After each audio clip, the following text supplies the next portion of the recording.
Do not adjust your radio dial. You are tuned in to the Mark Order Podcast.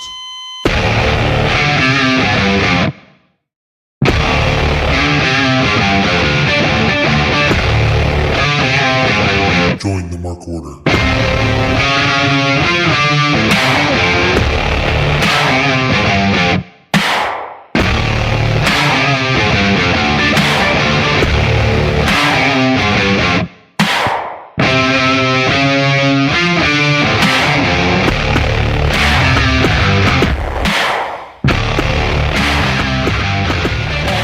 Thursday night, and you know what that means. It's a special rendition. A special rendition, I say, of the Mark Order Podcast. I did not fade it out at all. No, I forgot that's what he does. What's going on, Ryan? What's going on? It's just you and me, and not a party at all. We're not partying with everyone away. No, not a party. There's no need to check in on us. No. I'm definitely not at a different location than I normally am throwing a party. That's something new and different. Nothing's going on behind me, not at all. Nothing suspicious in the slightest. Look, we already got people in the chat. We got Old Man Tony saying, you guys are late. I have to go to bed soon. It is way past your bedtime already. I'm surprised you're willing to talk to him. I know. Yeah. I am not in my usual background as you see it. It's because I've been recovering from an anonymous parking lot attack that I have my suspicions who it might have been, Tony. I mean, there was a sign on the weapon that said definitely not him, but yeah, I don't know. I thought, I don't know if you heard the damning audio that occurred, but it sounded like Tony. He, I think, was salty from the roast. I think I had too many good zingers that hurt his feelings. And, you know, that's just the way it goes. But I am recovering. Thank you so much for your concern. If Tony gets too unruly, we'll block him in the chat. I also understand that he has access to this exact StreamYard instance, but still. Ryan, buddy, we are a day later than we normally are. Ant Money is participating in riots, a whole festival of them, it turns out. Matt is working as usual, but here we are, you and me, pal. What's going on? How are you? Oh, it was kind of funny. Everybody's like, yeah, I can't make Wednesday. Yeah, can't make the night of the show. And then Matt's running around saying he would do a show, and I'm like, you can't watch Dynamite on Wednesday, though. Like, what are we supposed to, what did he? And he was like, I would have assembled a squad that watched it. I don't trust Matt. When was the last time he was around here on his Brock Lesnar deal? Come on. Yeah, I think it's more of an Undertaker deal at this point. That's true. Brock actually was working really consistently there for a while. That is unfair to say, and we're lucky if we get Matt once a month at this point. My God, it's a show up for the WrestleMania moments, and then you walk away. What have you been up to this week? How's it going? Not a whole lot. I had some work dinners last night, so I could not be here. Yeah, you were in New York, where I am right now. I'm at Mount Sinai, of course, but I was in the city by the park. That's all I know. Did you get a fancy meal? Oh, I got a very fancy Chinese meal at Felipe Chow. Very nice. What was your move? What did you get? We got a bit of everything. So I got some steak, some chicken, some duck, dumplings. Nice. Eric Freeds is asking, is Matt undefeated, though? Well, The Undertaker wasn't by the end, so... Yeah, this is Undertaker after Brock Lesnar. Back when Matt was men.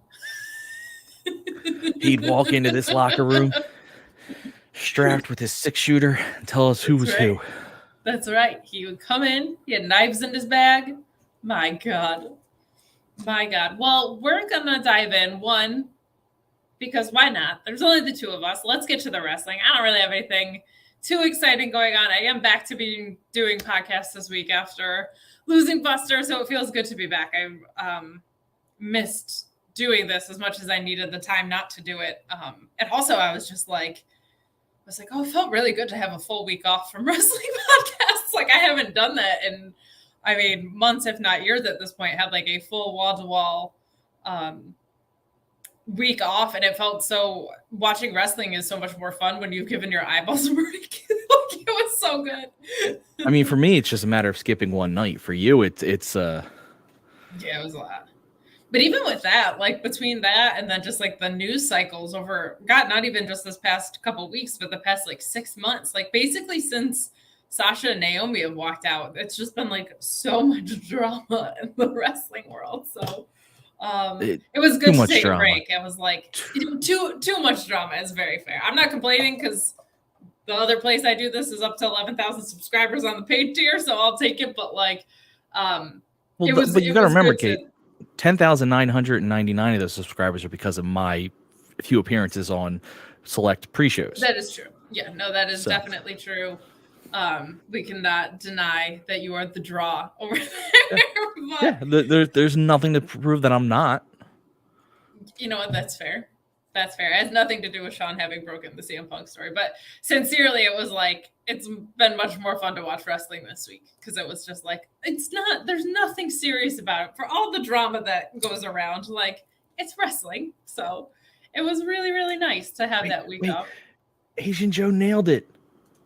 Mary J. Blige would say no more drama. This is what I always quote. I know.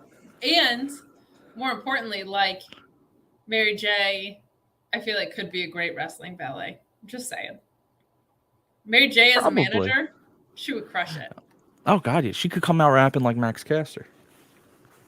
I would like to think her bars are like a little bit better. No. Sorry, I won't. No, listen. I think she should do like every song needs to begin with "Yo, listen." That's true. Scissor Me, Mary J. would be great. I'll take it. That hits a little different. It does, but more accurately. So fair enough. Well, let's dive into Rampage. I watched everything on delay, so I only saw kind of like bits and pieces of Rampage. But it kicked off with Sammy Guevara versus Darby Allin. I figured that Sammy was going to win because the stories are just way more interesting as with him going on. Like, there's just so much more meat on the bone with that. But like, this, from what I heard, was like a hell of a match. Obviously, Sammy taking the victory here. He power bombed Darby Allin onto his skateboard and finished with the go to hell knee strike for the victory. I'm just kind of over, like, Anna Jay's whole character is that she interferes right now, and that is so boring. Like, you have to put her in matches on TV because otherwise all she does is interfere with men's matches, and it's like she has no added value outside of that. So that's kind of getting old, but from what I saw of this match, it was perfectly suitable, kind of predictable, but like, as far as something that's going to kick off Rampage, I think seemed very reasonable. It was a great match. Now, when you say he got powerbombed onto the skateboard, you're not doing it justice because the skateboard was flipped over, so he was powerbombed onto the wheel side. Yes, sorry, yeah, I should have made that very clear. Far more painful. I mean, no matter how you take that bump, the distribution of force is just not right. I'm with you. The match was amazing. These two have great chemistry. They've had a couple bouts that have just always been bangers, but they are. And the story was better because, could it be Sammy and Chris in the finals? Could it be Mox and, sure. They had that whole story going for it. How do I want to say this? I'm with you on Anna Jay. She needs a story. I'm okay with Ty's story being what it is because they've tied them up together, Ty and Sammy. But so I'm hoping like one of their standouts in the women's division. Yeah, well, my hope is Dan Lambert call her a whore on television for like 6 months. I agree there. My hope is that they do for every feud, not for every, because you're not going to get it one for one, but you have a bunch of feuds where Ty is sticking up for Sammy. I want them to do a reverse of that. And there's a possibility of that with Ty. There is no possibility of that with Anna. It doesn't make sense. It's weird because Anna Jay's loyalty is to Ty, right? So yeah, or Ty. I gotta also remember to start calling her Ty Mello because that's her name. But it's just like because the women are given such little television time. And Ty was a star. Like she was having great matches. She was having title matches. She was the most improved wrestler, male or female, I think, the year before. It just feels like they pushed her off a cliff with this heel turn and that she's nothing more than like a glorified interference. And that, to your point, is even worse with Anna Jay. She's at least had some matches on television. Like we at least saw her lose to Jade again. We saw her on a Dynamite match. I forget what the story was, probably because there probably wasn't one. But we've at least seen her on TV a little bit more. But it just also raises the question, like we got a tag match that we'll talk about yesterday. Like, does the women don't have a tag division? So why are the champions constantly caught up in tag programs? Like, just makes no sense. But other than that, match was fine. Yeah. I mean, one thing I will say is like the Ty Conte, Sammy Guevara versus Ruby and Ortiz, that felt every bit as much equal between Ruby and Ty as actually felt more of Ruby and Ty than Sammy and Ortiz. Like Ruby and Ty were the drivers of that feud. Yes, big time. And with Dante and Sky Blue, that was a fantastic feud too. Like the the mixed tag titles, those matches have been outstanding. I felt like some of the best women's wrestling work that we've seen have been in those matches. And Sky Blue looked great in hers. To your point, Ruby and Ortiz looked great in theirs, and Sammy and Ty have looked good. And I think what I like about it is because it's true to the promotion, like we've gotten to see some intergender interaction at least, so it doesn't feel like, well, a girl's in, so I have to go tag in. Like I know that's it's a rule, anyway, but not like a like way more flexible. Yeah. It's more of a rule of the championship, it seems like, than a, like, oh, a woman can't fight a man. It just feels like this is kind of like pure, like you can't touch the ropes. It's just, but at least Ty seems like the driving force in some of those. Anna just makes no sense. She just, whatever, she's there and she'll do whatever Ty wants her to do. So we move along to a Samoa Joe in-ring promo who was feeling good about his return, thanking the fans and promising that there's going to be more violence in the future. The champ is open for business, and Mark Sterling interrupts. I kind of wonder how Mark Sterling feels with having Jade ripped away from him with no explanation, and now Stokely's not even working with Jade, and Stokely's faction is called The Firm now. Like, I feel like Mark Sterling's kind of gotten a little bit screwed over, but he interrupts essentially to set up Josh Woods for a title shot. Joe accepting and demanding one immediately, but Mark Sterling wisely says next week. And I think that's great. I feel like that's going to be a fantastic match. We're at a point where it's like, where the hell is the ROH television? Because right now it's just a secondary set of titles on AEW television. And I feel like every week I empathize more and more with Jonathan Gresham of like, well, what the hell is going on with the ROH? But I'm very excited for a Tony Nese and Samoa Joe program. So if they're not going to come, I'm 100% with you on the excitement for that program. And I agree what you're saying about Smart Mark, though I got to laugh because it seems like they realize that Jade just needs to be on her own with her baddies, but still be her own. So they pulled him away. And so but in terms of ROH TV, I agree. And if you don't have it coming in the near future where you can say it for whatever reason, you have to wait or there's something, what you should at least do then is do like an ROH roster announcement with just who you have and say, these guys are ROH, these guys are AEW, and then put ROH stories within your show for a little while if you have to. I mean, if you're going to be featuring their belts anyway. Only because right now it's like, are these AEW guys going for an ROH belt or are these ROH guys going for an ROH belt? It would be ugly. I think the cleanest way is what you said, which is you just need TV. I mean, you just need TV and go like, this is, but you could in theory be like, up until we get TV, this quarter of the night this is your ROH section of the night. Totally. And like, then, I think that would actually be a really great use of time, especially when you do have they're making Rampages live events for the second half of this, or I think starting in 2023, maybe.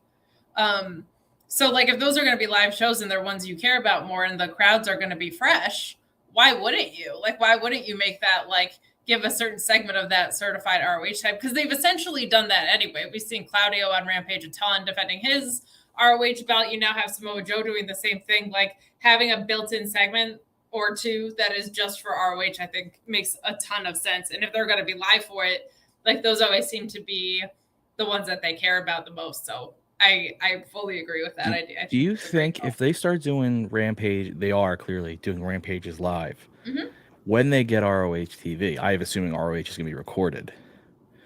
Do you think they tried? I guess you don't want to have the same set, which is your only issue. You could change the ring canvas, you could change a lot.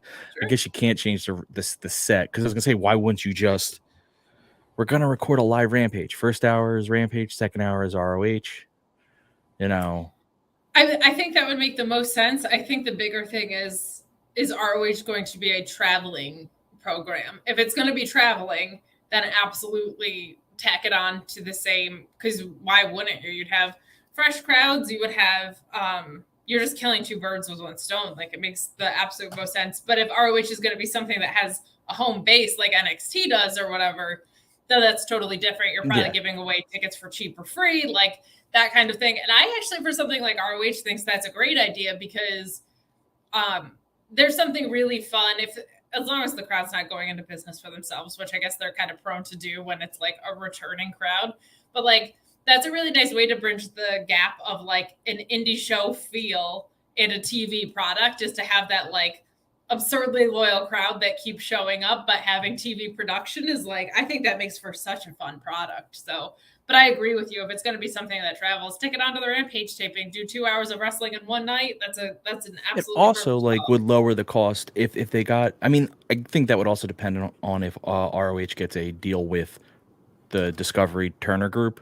Sure. Because if the TV's on there, then it cuts the cost of producing that TV show significantly. Yeah. So it makes sense. If it's not, if it's for network, whatever, granted, the cost for AEW are cut down, but I think you might have some issues then with Turner or whoever being like, hey, you're double dipping here.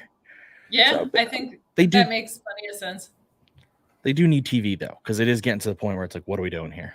Yeah, it's getting really long in the tooth, and it just makes makes programs meaningless. The one good thing is they put the titles on guys who I just want to see wrestle whoever. Like, I want to see Samoa Joe versus everyone. I want to see Claudio versus anyone. So like, them doing more open challenge title stuff is fine by me, because I don't need an overwhelming style when the work rate is that high. Like, I don't need a super intense story around everything. I would like to see them in meaningful programs, don't get me wrong. And I think there's still a way to do it, but it's like, I want to see Samoa Joe versus the world. I want to see Claudio versus the world. Like, that's fine if you're going to do like open challenge programs with them for a little bit. So at least it's on those types of dudes in the process. Yeah, you want to see them go no matter what they're going for. 100%. So we also get a nice little promo from Miro, who is just so annoyed at God for sneaking the devil out, which I think was a great way to indirectly acknowledge Malachi Black's absence. I think that was really fun. Like, Miro was so pissed before he had a chance to stomp him out that he was gone. I think if it is a temporary situation and Malachi Black comes back, that also makes a super fun story for him to come back into. But Miro was heartbroken that there was no master plan all along, because Miro is flawless. Give him gold now. I hope that sooner rather than later, Miro is in a title picture of some sort, because he deserves it. I selfishly, as a wrestling fan, am bummed. I'm mental health above everything else. If Malachi Black needs a release, needs a break, my God, take it. This world is challenging enough, and pro wrestling is challenging enough. But I do think that story was going to be so fun, of Miro versus every member of the House of Black. Like, Redeemer versus Devil stuff would have been such a blast. But like, if that's not what's happening, Miro should be in title pictures, because his muse is the titles, right? Like, if it's not the devil himself, it's got to be the titles. And he made that TNT belt feel so important. Him versus Wardlow would be an amazing program. I have no doubt about that. I would like to see him versus MJF. I don't think Miro is someone that needs to be booked hard heel, hard face. I think you could flip him either way. What do you want next for? I would still love him to face Brody King and Bud Matt. Don't get me wrong, but like eventually next like full program. What are you thinking for Miro? Well, I do think he still goes through the rest of the House of Black. I think he still goes against Brody King and Buddy Matthews. It is a shame that Malachi left for the reason of, one, yes, you lose a good story, and two, it sucks that a guy's in a place where that's a decision he has to make. But the promo was awesome to say, the devil, you stole the devil from me. But it's a tough call because I look at the two guys who, well, I say the two guys who have the belts, but I'm going to assume MJF gets the belt sooner rather than later. I guess Miro would make more sense to go after Wardlow again because the belt that he won, that was his muse, was that belt. And that made him he made that belt seem very important. The problem is Wardlow ready to lose to Miro yet? Yeah, I almost feel that way about the main title picture where it's like once Miro gets that shot, I don't want him not to win. That's like kind of a tricky place because he's a heel that you just buy into as a capable champion so easily, right? Like I buy into the fact that he's an ass kicker more than I do than he's like a bad guy because he's not really I don't view him as like a hard healer face. Like it's kind of just whoever you want to book him against. So, and he like worked heel a lot, like when he was like messing with -1 and like all of these fun things. But he was someone that like, I think a lot of people felt like finally this guy is getting his due. This is the guy we always knew was capable of. Like, so there's a lot of fun things that could happen there. I would love to see him more in the ROH picture. We've got Eric Freed saying Miro versus Claudio. My God, that would be an incredible program. I would love that so much. But it's interesting. I guess we will see what is next for him, but give me Miro versus Brody King for the love of God. Yeah, I mean, they can waste some time because I don't think it's wasting time. Kill a couple weeks though, while everybody's like, their Grand Slam programs and and then you and maybe throw in one minor feud for Miro and someone else before you have him go after Wardlow. That way, Wardlow's had it for a few months. For sure, he can finally lose it and not feel like, what the hell did he do with his title reign? I'm so intrigued, like if they'll have Lana enter the picture at any point because they definitely don't need to, but I do think like. I just don't know what her capabilities are because she had a very specific on-screen role when she was like in the Rusev Day stuff. And she also had a very different role when she was like actually wrestling in a babyface. The babyface side was not what she struggled with as much as like just pure in-ring because I feel like she got thrown into a position she was not ready for. But I don't know if she has the like Julia Hart ability to suddenly flip the switch. But I am intrigued. I wonder if she will make it back into a valet role. But we'll move along to Madison Rayne versus Serena Deeb. Coach versus Professor, which is a fun little story. Rayne a step ahead early, kind of frustrating Deeb was a fun little story to tell. And Serena Deeb, when she gets to that next level of like aggression and being frustrated, is just as good of a women's wrestler as you could ask for, man. My God. But Rayne rallied. Deeb eventually is just too slick and puts her away eventually in the Serenity Lock. Decent enough match. What the fuck is the story? Cool. All right. Like, very glad that there was a match that happened. Very glad it was on Rampage. Madison Rayne has come out and said she's a coach, not someone who's going to be wrestling consistently here. A fun story though of Professor versus Coach, but like this was just a one-off that they were like, guess we have to throw a women's match on. We might as well take our probably one of, if not the most capable women's wrestler in the company and our new coach who's also very good in the ring. What did you think of this? Do you have any thoughts on this? Good match. I mean, I don't think you could have a bad match with Deeb, and Madison Rayne's very good too. So you have two real good competitors. I now want to see Deeb versus Britt Baker, just so Deeb can just start going PhD. It would work. So to your point of what was the point of the match, here's because I can already in my head hear people being like, well, there's lots of men matches with no story. Yes. When you have lots of matches, you can have a bunch that have no story. When you only have 2 matches, they have to matter. Yes. That's the problem, is when There's 2 matches a week, and like they just keep putting singles champions in these tag pictures. Like I don't get it.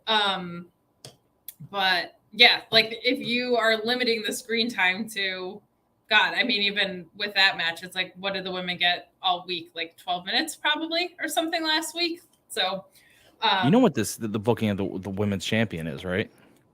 It's how WWE booked their mid-card belts for the last 10 years. oh, they just did this with Bianca and Bailey, and we'll get into it later tonight.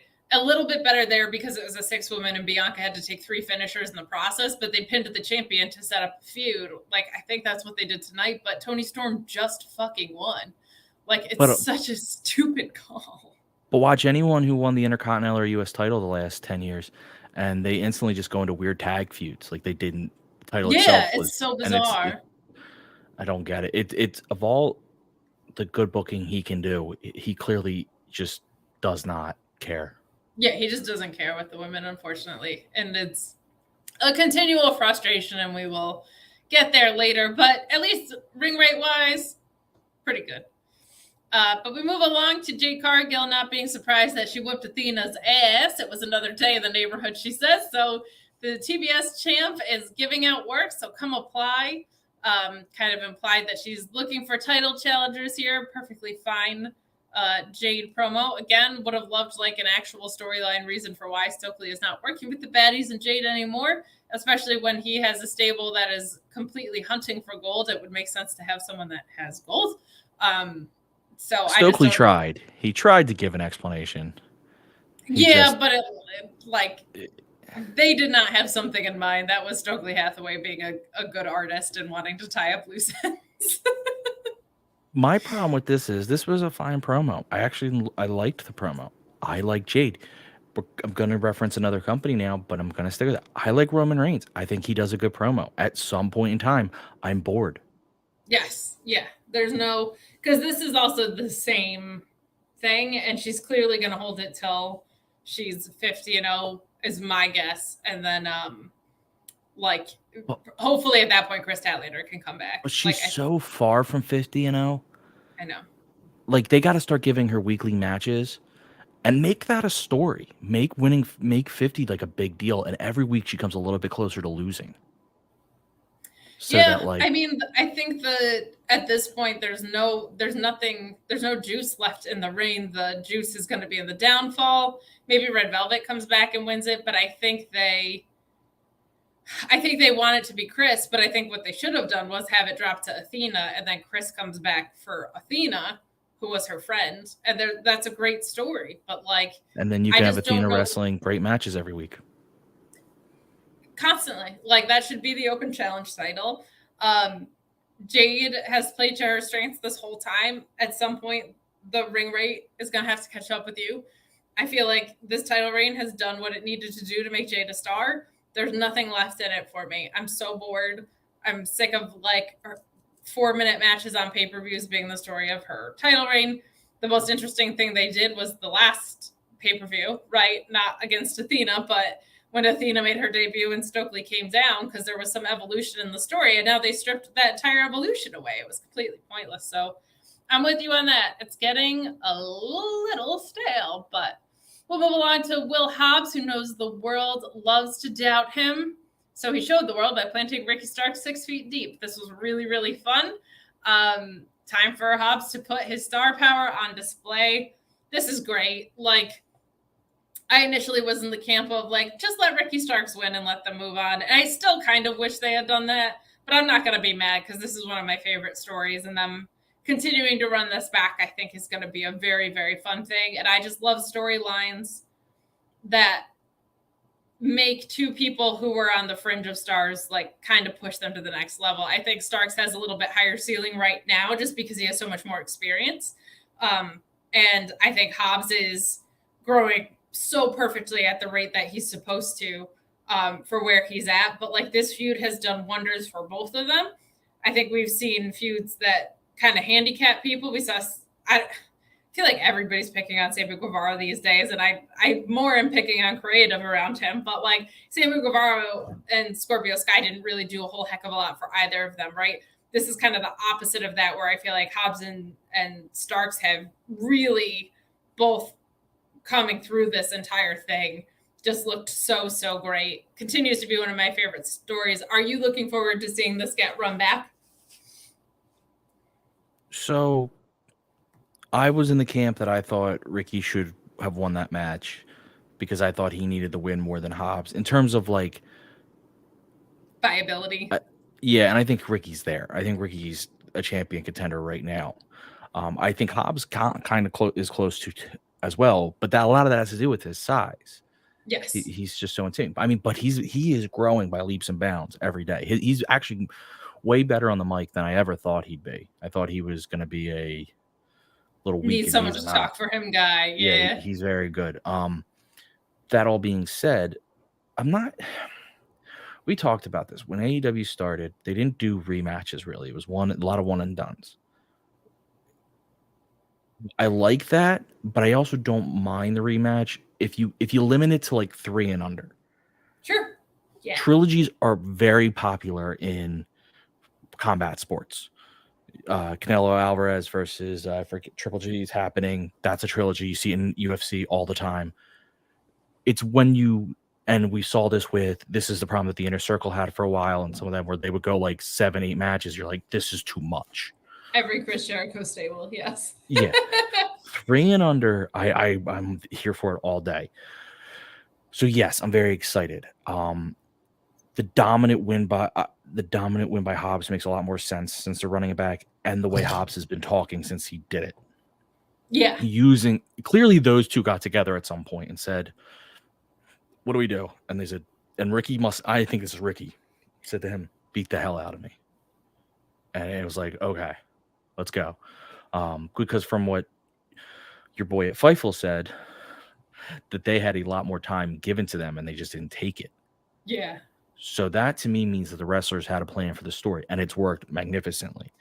So yeah, I am very excited. We'll talk more about it for Dynamite because there's a moment there that we really need to talk about. But yeah, so good.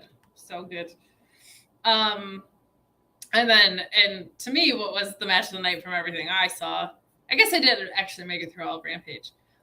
Claudio beating Dax Harwood, which was exactly what I wanted it to be. I thought it was so good. Caprice Coleman on commentary and Bobby Cruz for the introductions. I love that and setting the tone for the ROH vibes. Get my boy in there too, though. Get Ian Riccoboni in there as well. But Regal at ringside, of course. Claudio and Harwood just in a 20-minute match that I'm so glad they gave it the time that it deserved.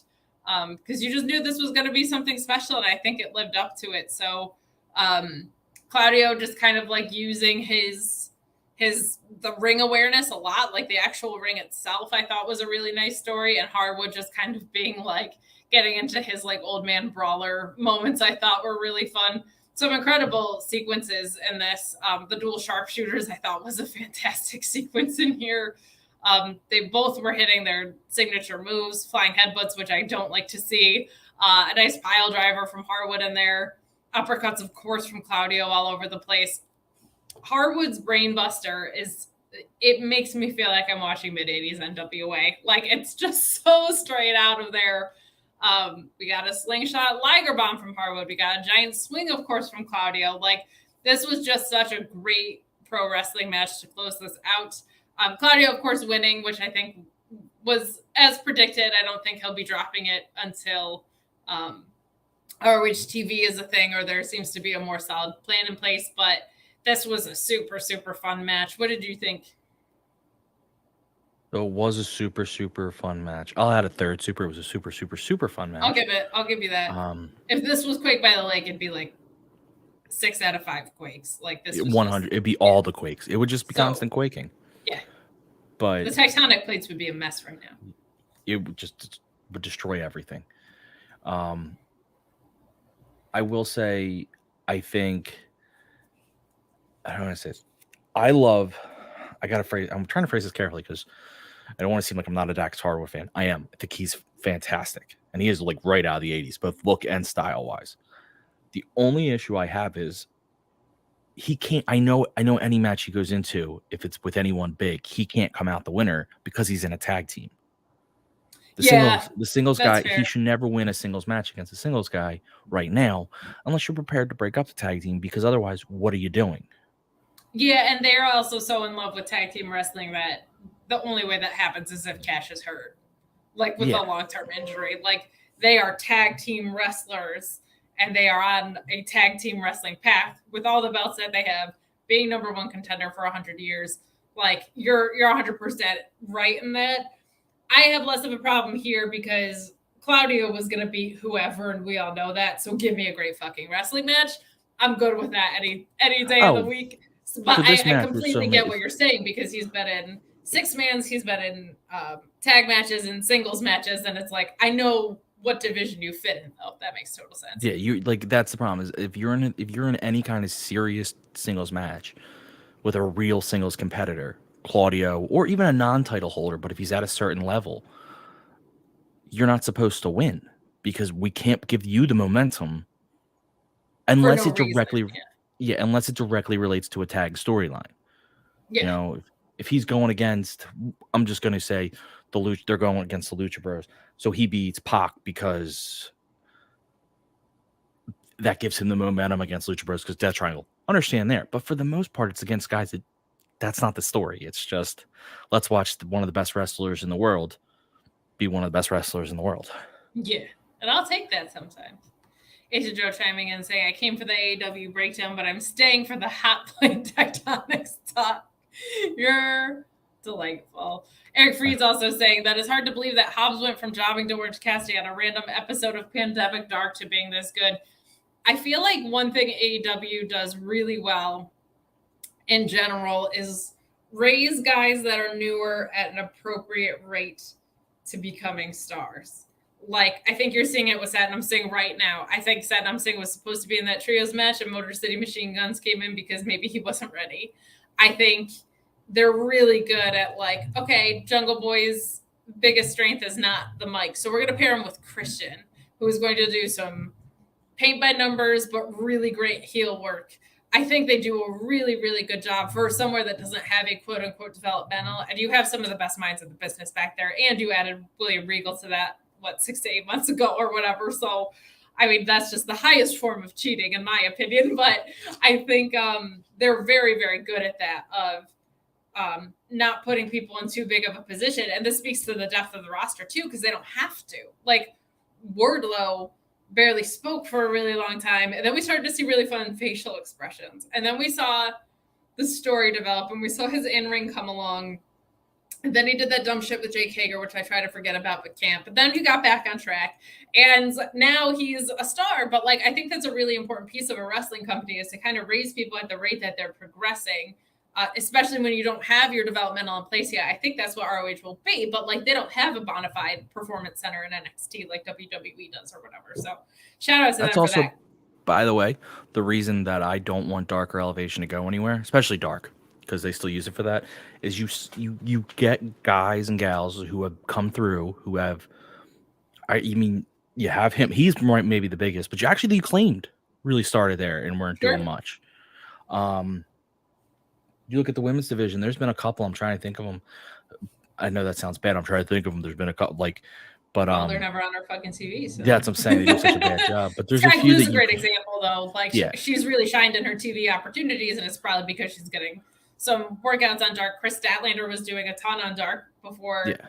She was kind of great when she came in, and then kind of, I think, was adjusting to not wrestling intergender. And then when she found her footing, was taking off, but she had some time on Dark to work all that out, right? I think you have a good point. It's just, you have such a better opportunity, and truthfully, a couple competitors that they didn't get to sign because they signed elsewhere, which is going to happen. Dark is that's who great example. She would have been one of the first I signed, but Dark and Elevation provide an opportunity. So so long as ROH goes on TV, I would keep Dark and Elevation because they give you that. Now, those people that you do on Dark and Elevation could go to ROH. Yes. You could have it all be, and fans learn to get behind people. Fans saw Hobbs come a couple times and were like, holy God, like, who is this guy? They saw him come a couple times. Yeah, he was. Yeah, they did. But yeah, it's good when you see both sides of that, right? Like you get to see people who are already signed kind of get to work their stuff out, and then you also see people who were kind of maybe rising and weren't getting contracts maybe stick around. And speaking of sticking around, did you know that the Mark Order has stickers? We do? We do. Oh, are we doing this full on? You can get Mark Order stickers versions 1 and 2 from a link tree in our bio on all of our social media platforms. And takes care of everything for free. You just have to pay shipping for $2.99. Psych! It's $5.99, isn't it? No, it's completely free, Ryan. But you have to give your credit card just in case, right? You don't have to do anything like that. In fact, Aunt sends you a nice little letter welcoming you to the Mark Order. Just make sure that you include your full address in the request. And again, you can go to our Instagram and our Twitter bios, and our little link tree has a request for that. And we will send you completely free stickers, versions 1 and 2. But that's not all, Ryan. As you mentioned earlier, I'm recovering here at Mount Sinai Hospital because I was brutally attacked on Monday night. And it would have hurt anyway, but it hurts both physically and emotionally. And it's because I was attacked by our very own family. I was attacked by a Shining Wizard on the Shining Wizards Network. Did you know we're a part of the Shining Wizards Network? No, do tell. So we're a part of a network that has all sorts of different shows. Some of which politically may be malaligned with a lot of the beliefs of the hosts of this show, but some of which are just great professional wrestling talk, music talk, right here on the Shining Wizards Network. We are the most important show on the network. Don't let the Monday night clowns who attack people like me, good people, don't let them tell you that they're the A show of this network. We're the A show of this network. Kiss my butt, 600 episodes, 11 years, whatever. All right? This is the straw that stirs the drink. But in case you want to check out B shows, C shows, etc., we are going to take a quick commercial break, and we will let you listen, and you can guess what shows maybe we aren't so in love with the views of. Here's a hint. If it involves police, probably not a big fan of it right now. We do like the Canadians. Everyone knows a lot of things can change in the span of 10 years. But when it comes to professional wrestling podcasting, one thing is still guaranteed. The Shining Wizards is the only place to get all the latest wrestling news, interviews with the greatest guests, and of course, tons of laughs in discussing the world of wrestling. The show is still available on Monday nights at 7 p.m. East on rantemradio.com and Rant Entertainment Media on the TuneIn app. And it's still available on all podcasting platforms. To check us out, head over to shiningwizards.com, where it's still wrestling talk and talk about wrestling. Because of the obvious threat to untold numbers of citizens, and because of the crisis which is even now developing, this radio station will remain on the air day and night. This station and hundreds of other radio and TV stations throughout this part of the country are pooling their resources through an emergency network hookup to keep you informed of all developments.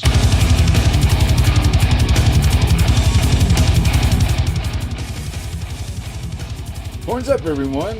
One on the Shining Wizards Network. Be sure every Friday to check out Radioactive Metal. Radioactive Metal is one of the longest running podcasts on the interweb. And every week we bring you a fist full of metal, including interviews with all your favorite artists, discuss all the metal news, and feature the best tunes on the air today. So grab a Lemmy, join your cool Uncle Snowy, and co-host Aaron in the pit. Your recognized symbol of excellence in sports entertainment broadcasting from the current to the way back.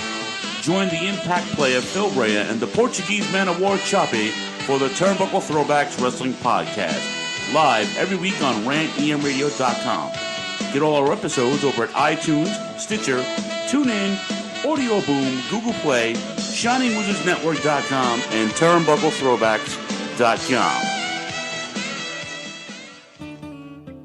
Are you tired of being told what to think and believe by Hollywood elites and politicians who just don't care about you? Tired of not getting the truth when you watch the news? Tired of trying to figure out what pronoun to use? Tired of mob mentality when all you want to do is think for yourself and make up your own mind? That's where we come in. This is Justin, And Vince, your host of Inconclusive Breakdown. we are a weekly anti-PC podcast bringing you entertainment and current event news without any spin. If you want to truly stay informed on what's going on in the world, then give us a listen every Sunday, anywhere you get podcasts, at least till Zuckerberg and Twitter Jack deplatform us. And as always, we're proud members of the Shining Wizards Network. Tired of the PC police telling you what you can and cannot say? Want a show that travels back to the 80s and 90s where the badass hosts have beaten down cancel culture on 3 separate occasions and carried on to gloat about it? Since 2013, The Midnight Jury is that show. Travel back to the malls and arcades, pop in your VHS, and join us where the 80s and 90s return from the dead. Conan, tell them where to find us. WLWstudios.com, home of the Midnight Jury podcast hosted by Midnight Mike and Calvin Brody. Also available on all major podcast platforms via the Shining Wizards Network, and join in the conversation on Twitter at Midnight Jury.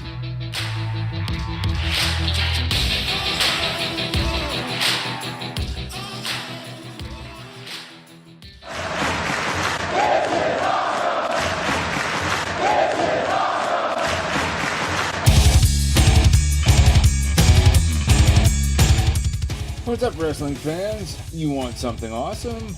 Check out Wrestling Night in Canada here on the Shining Wizards Network. We're 3 Canadian metalheads uniting for the love of pro wrestling. Every episode we go over all the latest news and special events with the odd unique interview as well. So grab a cold one and check out Wrestling Night in Canada, eh?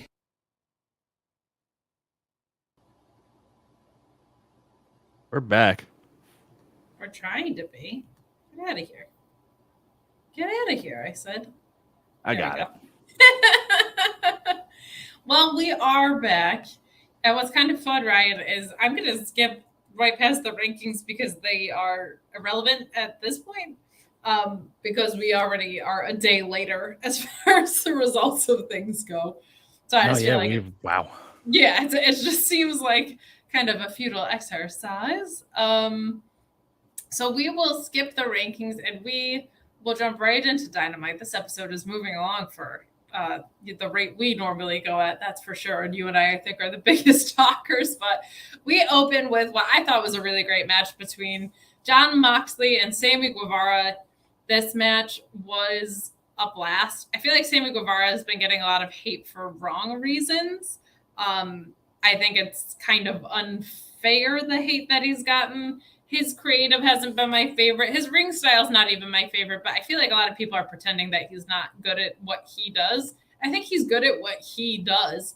So it was just nice to see this because I think Jon Moxley brought a lot of really good wrestling work out of him. Like, I think he was kind of rising to his level in a sense. And the match, I felt like, was appropriately executed. Some people thought Sammy Guevara was going to win in an upset. Some people thought Jon Moxley was going to squash Sammy Guevara. And I was like, no, what should happen is Moxley should win because sometimes you have to capitalize on the hottest streak that's there. I think AEW could do a better job of that. I think sometimes you just have to make the right call when somebody gets hot. Moxley's hot right now, and I think you should give Sammy Guevara an opportunity to remind us why he's really good at this. And I liked pretty much everything in this match. I liked Mox no-selling the chop spot. I know a lot of people have mixed feelings at that. I don't always love it. It's completely just a matter of taste. Fundamentally, I shouldn't like it. I think it's stupid and no-sell moves. I think that's the opposite of what wrestling does. Eddie Kingston and Jon Moxley can no-sell chops for me. I don't know why. It's just a matter of taste. I think because chops are something you can go so easily and lay back in. Like, it's such a simple move that, like, if you chop someone and they no-sell it, you can just chop them again. Like, it's not like someone no-selling a pile driver or something. So I thought that was really, really fun. A gorgeous butterfly suplex here. Ultimately, Moxley wins with the Death Rider DDT as usual. The only spot I didn't love, and it's not a matter of the execution because I thought the execution was great, but you kind of had a moment where Jon Moxley was hammering strikes in, and Sammy countered with this great standing Spanish fly, but it kind of took the wind out of Moxley hammering him down. Like the next thing to no selling is just like, well, I can just counter it with a Spanish fly. Those hammering strikes didn't do anything to me. And that's become such a signature of the Blackpool Combat Club. So I didn't love that. But overall, I thought the match was really strong. I thought it was a great thing to open with because through all of the drama or whatever, Mox has really become the heart and soul of this promotion, man. It's been incredible from before any of the drama, even with the Punk injury, like his interim title run that turned into a title run, albeit for a very short period of time, I think was just some outstanding work, whether he was fighting Takeshita or what. Like, he's such a versatile wrestler, and he is you really want to root for the guy. I think he's become such a great face at this point in his career. And, you know, everybody's freaking out about lists right now. He's certainly a top 3 wrestler of the year, in my opinion, definitely a top 10, but really, really fun match. I feel like the right guy won. I think it was important for Sammy to remind us that he's a really good wrestler. What did you think of this opener? Okay, so there's a couple of things here. First, when we're talking about that Mox was hot, all I can think about, that Mox is so hot right now. That Jon Moxley is so hot right now. But anyway, aside from quoting Zoolander, which I will forever do. Yeah. Merman, father, merman. The match. So I am. So I actually am a fan of Sammy's in-ring style. I can get why people wouldn't be. Like, I get why you're not. But for whatever reason, it's not even that I'm not a fan. It's just not my favorite thing. You know what I mean? But it's good, and it's usually very logical. So I don't really. I just think he delivers some moves so cool that I'm like. However, I'm with you. He's been getting unnecessary heat. First because whatever's going on in his personal life with Ty and all. Like, who fucking cares? Like, that's not us. The only time anyone's going to get hate from me is going to be fake hate, and it's going to be at their character, unless they actually legitimately go and do something real bad. But like, that's like go to jail bad, that you'd have to cross that line for me. Committed a crime, abuse, etc. Yeah. I do not care about. And I know there was the whole him and Eddie Kingston thing. Eddie Kingston said it was my fault, and everybody was like, "Nah." Yeah, like it happened. These guys, their fight, quote unquote fight, their incident seemed much more out of passion of loving the thing than personal issues. It seemed much more like we both love this thing, but we saw something differently. But anyway, I digress. This match was a lot of fun. You're right. It helps reestablish that, hey, Sammy is at this level. When he was in the inner circle right after Blood and Guts, he was the guy that everybody was like, this is who we want to see. And then they fucked up. They put him in the worst storyline after the worst storyline. I think they're finally recovering. I actually have, we talked about earlier, I've grown to enjoy in the sense that I hate the right way, the Ty and him story, because like they now acknowledge that like they're purposely being obnoxious. And it's like perfect. And in a sense, they're too good looking to almost be faces right now. Like that good looking of a couple is like, I have to hate you. Yeah, the guy making out with the hot girl is never a baby face. It just doesn't. That's not how. Yeah, especially when he's not a loser. Like the loser can be a baby face. Like if Otis all of a sudden and Mandy Rose in WWE, that's a totally different situation. Yes. Yeah, I guess. But when it's Sammy Guevara, so this worked, but it has to be Mox. I mean, he just lost. Whether he wins it or doesn't, he should be the one in this because he lost to the champ, who then had to give up the belt for other reasons. Like he deserves to be there. But I think this match did a good job of getting the two of them across. So 2 points. I almost forgot that I want to bring up. One, the no selling chops. I'm okay as that a move that doesn't get no sold for 2 reasons. One, people in UFC and all will sometimes no sell like kicks or punches just to seem like. 2, chops legitimately hurt. They're the one wrestling move that isn't like done to look painful and not painful. They legitimately hurt. So when you're no selling that, you're no selling something everyone there knows hurts. Yeah. So that's you're fair. like truly, you are no selling. Like we can go ask Cassidy Haynes from his Getting Chopped by Wrestler series. Like he was in pain. Like those things hurt. Marco stunt chopped him and he was in pain. Yeah, those things hurt. Like those, so I can forgive that. Like, and then the Sammy Spanish Fly, I'm struggling to. I remember that. Asian Joe saying this is why Ryan is forever heel, always making out with smoking hot ladies in front of us. Asian Joe, this is why I'm a forever baby face, sadly. But I can't remember what happened right after the Spanish Fly, because I'm okay with those moves so long as the guy who delivers it looks spent after. Yeah, it was just like a little. I think it's almost to his credit that it's a problem, because a standing Spanish Fly is such a difficult move that, like, to pull it off cleanly at all, I can't believe you could do it if you weren't full strength. Like, that just blows my mind that anybody could do a standing Spanish Fly kind of at all.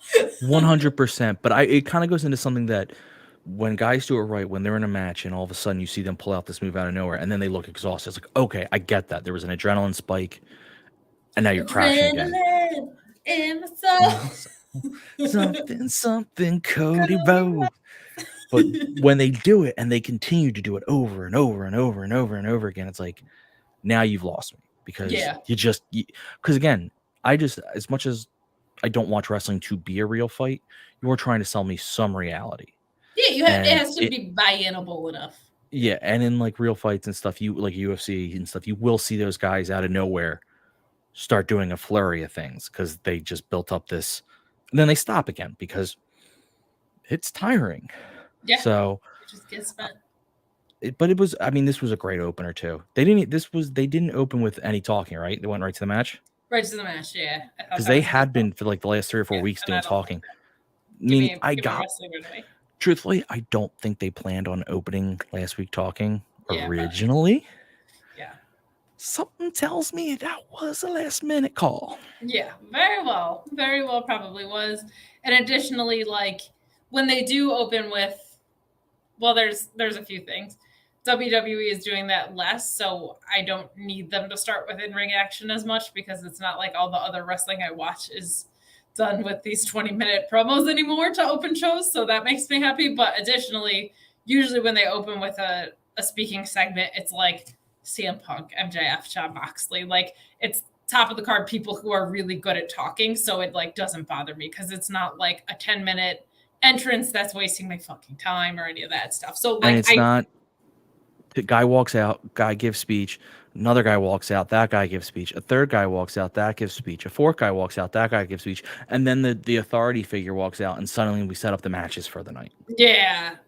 It's like usually a very high quality and concise enough segment. So I'm with you, but my preference is always, I came to watch wrestling. Give me wrestling. So very glad to see them get back to their roots in that. And also the only other thing that I'll complain about is the same deal with the women's interference. I do like that it provided a distraction for a roll-up, which Jon Moxley got out of anyway. That all makes sense to me, at least. Like, interference of when women are being used only to interfere with matches, that's never going to be my favorite thing. But doing something as a distraction that's sneaky enough to get a sneaky move like a roll-up, but a roll-up not being an effective enough move to put Jon Moxley away, that all is fundamental logic of wrestling. Like, that all works at least in a logical sense. So I will take that. So yeah, I agree with you completely. But I'm watching that, and I'm watching Anna Jay pull off her jacket, and first, because of the way they've been lately, I'm like,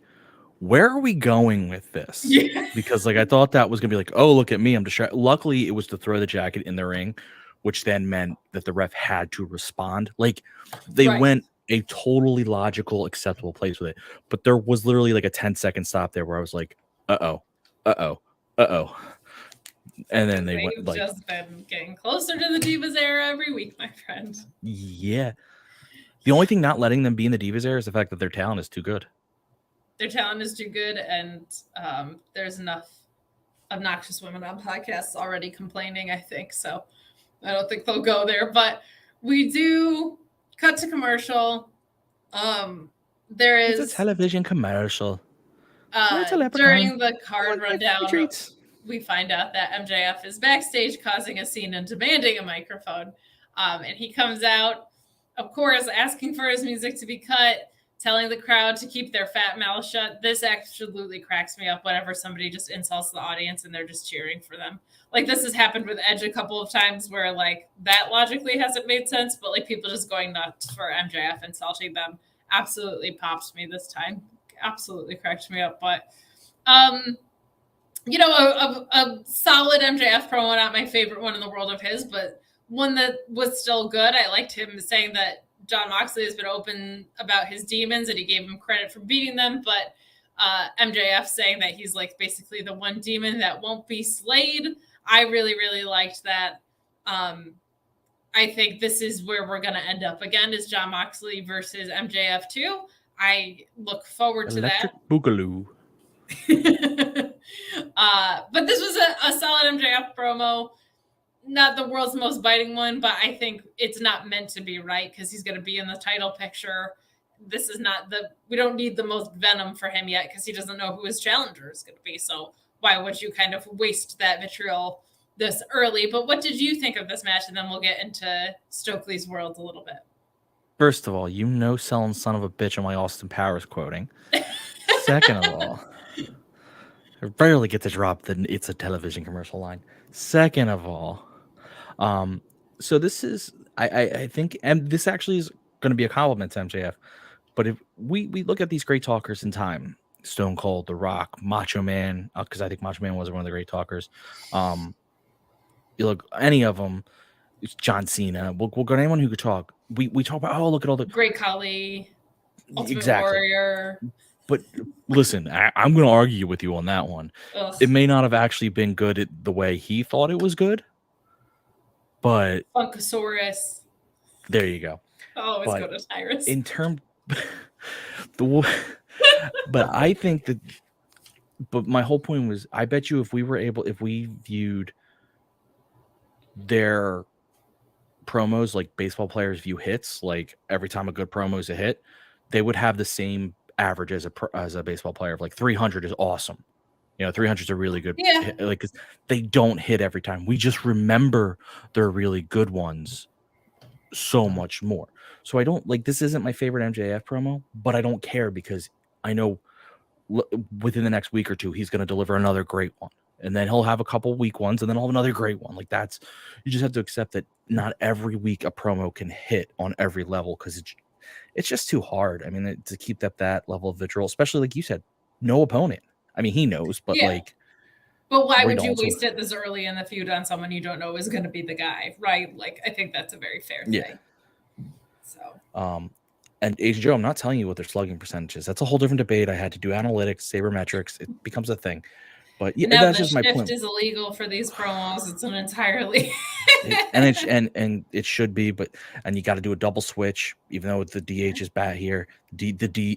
I was gonna say the DP, but that's a whole different thing. But my point being is, like, you go watch The Rock, you know, one of the greatest promos of all time. He had just as many misses as he did great promos, and that's so, like, we're seeing MJF in real time and we're judging in real time, but I always try to take the perspective of, like, yeah, there's just no way he's going to hit every time. It's just not possible. Yeah, and I also feel like, again, like, I just keep going to, this was a solid promo. You don't want to have a home run every time you're out there either. You also want some good on getting on base kind of setup place. Like, you don't want to be emptying the tank every single time because you're building a feud, right? Like, it shouldn't be 100% every single time. You got to build up to that. And I think that's what he was setting the table for here, which is perfectly good. And I think he was also setting the table for what happened next with Stokely Hathaway. And if everything's extraordinary, nothing is. Yeah, exactly. So in order for something to stand out, you have to give less for them. Yeah, it's even funny, like, as the world's biggest CM Punk mark in the world, like, and as incredible as the pipe bomb was of a moment, like, I think his promo work with The Rock was better. And probably because he was heel and he's a better heel than a face. But, like, yeah, I think so. Like, and I think he's a pretty good face, but he's such a good bad guy. Like, that was one of the few You People promos that I ever liked was that one. So like, it's funny, even in his own career, like I feel like some of the things that maybe people remember more aren't even the best promos. So it's like whatever your version of success is in that regard. And what connects with you? Objective, right? Yeah, exactly. What connects with you in that moment? Like what promo hits the right or what moment? Iris. Wow. I don't know who that offends more. Wow. So we'll move along to what I thought was a fantastic segment from Stokely Hathaway. There was some weird bullshit going around about like that there's quote unquote backstage heat, which I don't trust. I don't believe it. No offense. I sincerely don't believe it. I'm not going to name who said it because that's not what I do, but I don't ever recall him breaking anything in terms of AEW. No. And I don't but anyway, there was a story that was going around that Stokely gets himself over more than his wrestlers. And I just thought that was such a weird take after what we saw this week. And I think it's going to be even weirder in 6 months because I feel like of all the promos I've seen Stokely do, and I've seen a lot of Stokely Hathaway promos and a lot of Malcolm Bivens promos in my time, this was like the most clear-cut, these are my guys and this is what they're here to do promo I've seen in a really long time. He like completely identified with this whole group of guys was together, and outside of Morrissey clearly stated the intention of like what championships everybody was going for and like the fact that they're basically hitmen for MJF. I thought it was super funny. If people think because he's entertaining doing that, that's him getting himself over. I mean, I think he's maybe getting himself over in the process, but like out of all the promos that the story broke off of, I found that so bizarre because I felt like this one was so clarifying about why this group of people came together, what happened to the casino ladder match, and on top of that, like what now we know that they're the firm and what they're there to do, and that every man's got a price, also, right? That they're there for MJF, and when MJF doesn't need them, they'll go their separate ways. You know who got himself really over? Heenan. Yeah. Like we talk about him as much as we hate this man for what he is now. You know who got himself over? Cornette. Managers, Heyman, they get the. If a manager is not over, he's kind of not an effective manager. Like that's what's so weird is like if I can't buy that you're essentially over, aka good at your job, you're not a good manager because like I can't buy. Then your talent suffers. I see it happen every Tuesday night with Robert Stone. That guy is not over, and part of it is because he never does anything meaningful for a manager to truly be over. He has to be making sense for his clients. Like I don't understand how those two things can't happen at the same time. And this is the irony: people get over with a manager because of their association with the manager. So Heenan was seen as a. Hi, Lydia. Hi. My dog needs to go for a walk. Hi, wrestling people. Louise is here too, but you can't see her. Hi. You want to be on the podcast, Doggo? She's so cute. We had a guest spot. We did have a guest spot. Hi, baby. Oh. That's Louise is a very effective manager. My sister said Louise is a very effective manager. She's super over. She's very over. Lydia's learned a lot of new wrestling. I learned work shoot, and I learned. Oh, okay. I can hear her fine. No, that's okay. Oh, okay. He can hear you. I learned work shoot, and I learned what kayfabing is, and I learned. Wait, there was another one that I learned. Oh, and then I just learned about the time that Hulk Hogan sprayed NWO on somebody. So you learned a lot. I did. I learned a lot. Okay. Great. She asked why we were the Mark Order, and I told her about the Dark Order, and then we talked about the New World Order. So many orders. So I'll see you in a little bit. I have ideas. We have to talk off air. But anyway. Sister Kate fave.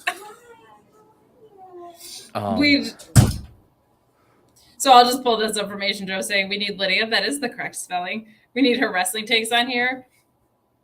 If you probably already know this if you've like heard me talk about it or seen me on Twitter, but like my sister doesn't care about wrestling, but I talk at her as if she does. And so she's picked things up through osmosis. But what's annoying is she doesn't watch a minute of wrestling, and she's right like half the time.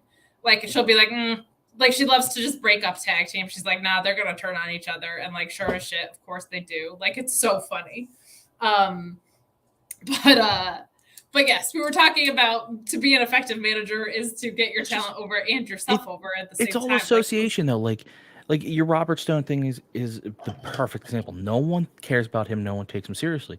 So if you associate with him, no one cares about you and no one takes you seriously. What's a big deal is when this manager that everyone loves and everyone thinks is a big deal takes an interest in you. It's the same theory as why when you form a stable, you have your big, good, experienced guys. You have your Moxley and you have your Danielson. And what do? They get a Yuta. Why? Because now that these two are taking care of you, like they taking interest in you, that makes you a big deal. Well, the manager does the same goddamn thing. So he has to be over. Ryan, William Regal was over because he started slapping bitches. Like, my God. Well, I mean, I was in line for it. Apparently my ticket just wasn't good enough. Oh, that's upsetting. I'm sorry. But I mean, and the key is the only time that doesn't work is if he gets himself over in spiting his talent, like to their detriment, I should actually say. So like if when he's not doing this, so I can firmly say this, if when he was getting himself over, he was tearing his talent down, okay, we got a problem. Yeah, which is true for any heel in wrestling. Yeah, but he's building them up. Like I now know what everyone wants. Yeah, and the thing that they have in common. Yeah. I love that he's like, you're not going to always see us together. Yeah. He literally said if we're not out supporting MJF, we'll go our separate ways and whatever. Also, him hugging Morrissey was just like the funniest shit I've ever seen. Oh my God. Listen, Morrissey's no sell of it was perfect. I don't care when I said just. I also loved what the hell? Lee Moriarty's like voguing almost, like where he's showing off his face. Yes. It is. I'm glad they gave him time to come out and explain everything. He did his best to explain why he left Jade. Doesn't make a lot of sense, not a ton, but at least someone came out and said like I've been learning enough so that I could be in position to get this guy where I needed him. Yeah.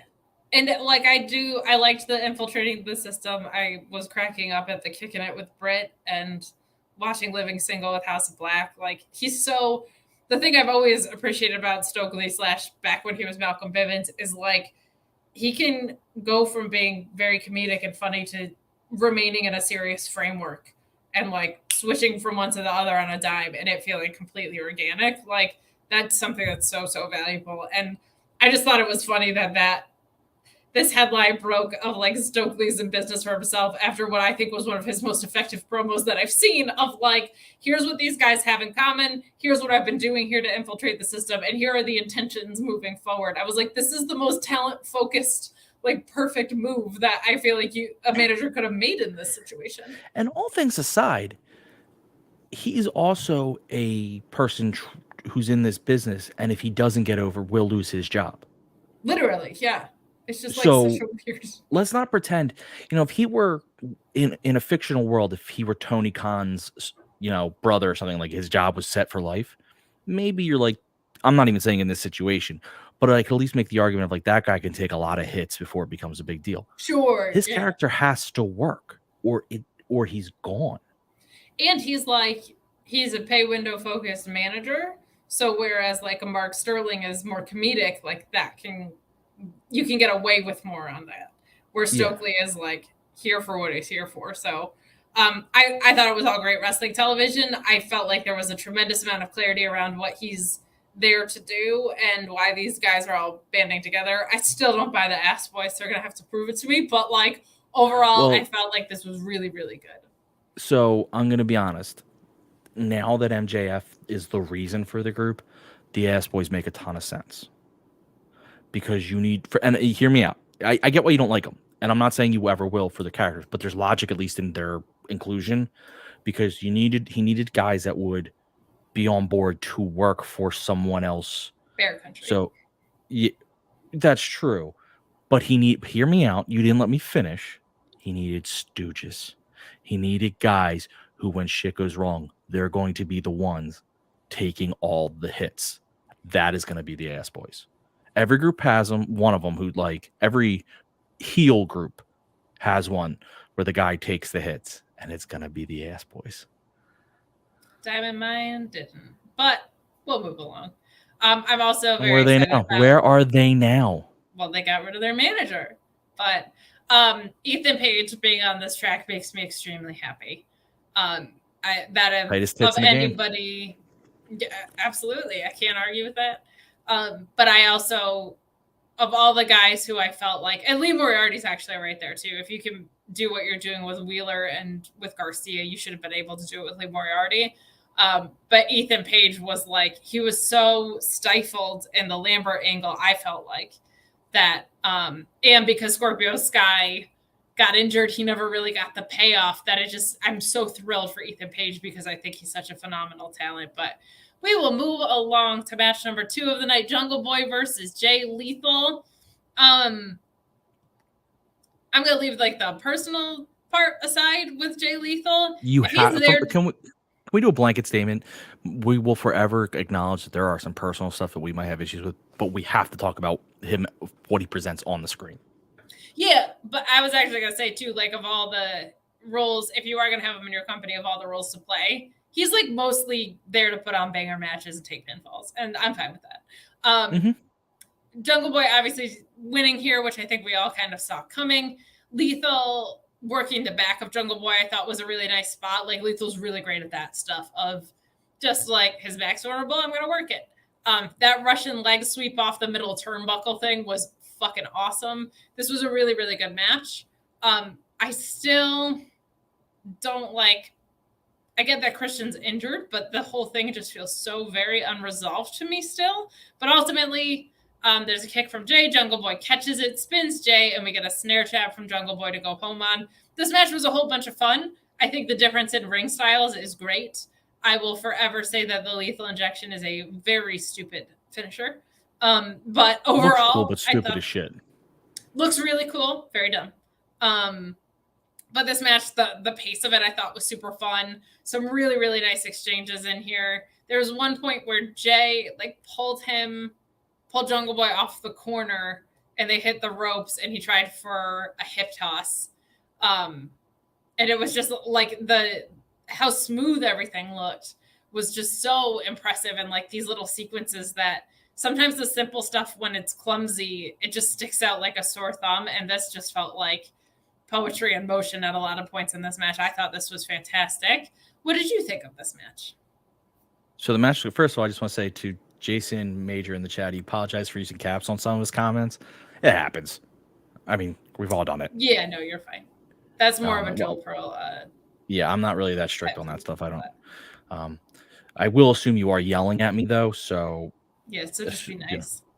Yeah. He said he drank a lot of coffee. Fair enough. You're right. Jay Lethal is in a great position for if he's just going to do great matches, take a loss. He's great for that first match for Jungle Boy after whatever the fuck happened, because it shows how good Jungle Boy really is. I'm going to bring up. I can get there. This is something I was thinking about all match. I wish Asian Joe saying I wish they would have kept Jungle Boy Jack Perry as a way to evolve and mature his character. 100% was what I couldn't stop thinking about that all match. Was like that is. I was so happy at the pay-per-view when they did that because that it's actually one thing JR does that I love. It makes him a more real character. Sure. You're not just this funny Jungle Boy. You're called Jungle Boy because you do crazy shit. And especially when he's not with Luchasaurus, I'm like, you're a serious competitor now when you're not paired with the dinosaur. Like, put on the game face, be Jack Perry. Like, I like that. So, where is Luchasaurus? Like, okay, Christian's hurt. The feud then should be Luchasaurus versus Jungle Boy Jack Perry. That's actually a fun feud.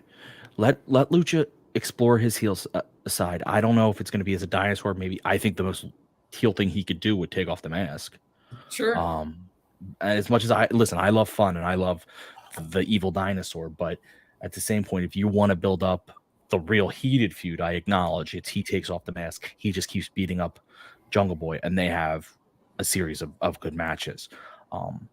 Now I'm giving it time. It hasn't been that long, and last week was a lot of audibles. So they might be, we might be a week or two away.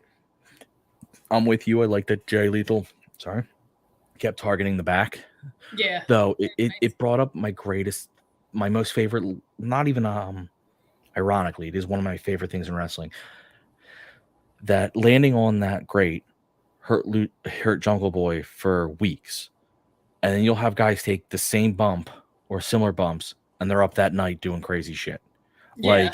The inconsistencies in injuries in wrestling is my favorite thing, and I don't want it to go away because it just works. But it's like Evil Uno being unable to participate because he got hit with crutches. Like, you guys get hit with stuff all the time. I watch Moxley get wrapped in barbed wire. What are we doing here? I love it. Yeah, like it's very odd. But yeah, the match was awesome. I don't know where Jungle Boy goes next, but not in a bad way. I think it's a good way of I do want the Luchasaurus feud, but aside from that, I don't know where he goes. But I just think that's because the possibilities for him are wide open. He's that good. Yeah, I think at some point he's got to get near a title picture. Otherwise, you're stalling out with him. But there is some unresolved stuff there, right? Like, I think there's a story there between the dinosaur and the Jungle Man. But what we saw tonight, I thought was really strong. I will take it. And I lost my notes. Oh, but we moved along to an Action Bronson and Hook training package, which was fantastic. I really liked. Anytime there's a sports montage, I obviously think of Trey Parker and Matt Stone doing "Everybody Needs a Montage." So that was great. 1980s montage. Always fade out in a montage. Even Rocky had a montage. So good. But this was really fun, very well produced. A lot of people into the match. Yeah, it was good. It was really good. I'm excited for it. And it's a Rampage match, so it's we need to talk about a point that was raised on Twitter by Jeremy Lambert, which is Hook probably should have been the number one wrestler of the year, right? I think we're all in agreement on that. Yeah, see, no, and I'll tell you why. What? He's almost too much of a phenomenon. You put him at 1, and you can never have another 1. It's him for the rest of his life. Are we prepared to give him the Lifetime Achievement Award already? Yes, of course. Okay, fair enough. I was looking out for the list in 10 years when it's still just Hook. I mean, he should be 1 through 10, but he hasn't lost. All of his matches are 6 minutes long. It's fantastic. Are we doing my list, which is just every wrestler's 1? Because that's my personal list. I know. It's precious of you. But Tyrus can't be number 1. Tyrus isn't on the list. Okay, so your top 500 also still excludes. Oh, it's actually, that's where the insults happen. It's what I just don't put you in. When you're not even on there. Yeah, everyone else is just tied for 1 in 500 because I don't know how those guys do it. But listen, Hook is a lot of fun. This is as a Rampage thing at Grand Slam, so the New York crowd is gonna pop. But this video package made me more excited than I was because it's just a little bit of hype, a little bit of all right, let's go. Action Bronson is going to do one thing. It's going to be Hook versus the rest of them. It's going to be a blast. I'm so excited. I just wish Action Bronson would just rap the entire match. Just stand outside rapping. I think most of this is being done so that he can rap live while Hook comes to the ring. This is for his entrance, right? I'm assuming. Yeah, it was probably a way to get the song a live concert while also cheaper and getting some use out of it. That's what I'm thinking. I never I'm not one of those guys who complains about celebrity involvement. I get it. I'm okay with something. I'm okay with it when it's a tag team with Daddy Magic and Cool Hand Luke on Rampage at Grand Slam. You know what I mean? When it's done sparingly and done well, I'm fine. But yeah, and they do it sparingly. So actually, and the FTW belt's not real, so it's who gives a shit? You know what I mean? How dare you?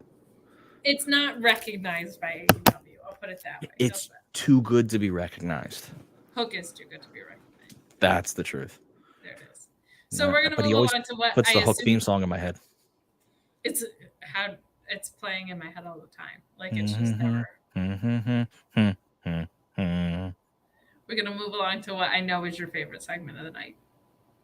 Because it involves Luigi Primo, the pizza man. Legitimately one of my favorite. It isn't my favorite, but it's my second favorite. Yes. It's so great. It's so great. Luigi Primo, if you don't know, is a wrestler whose gimmick is that he is a pizza man, and impressively while he's wrestling, he does not drop the dough. It's very fun.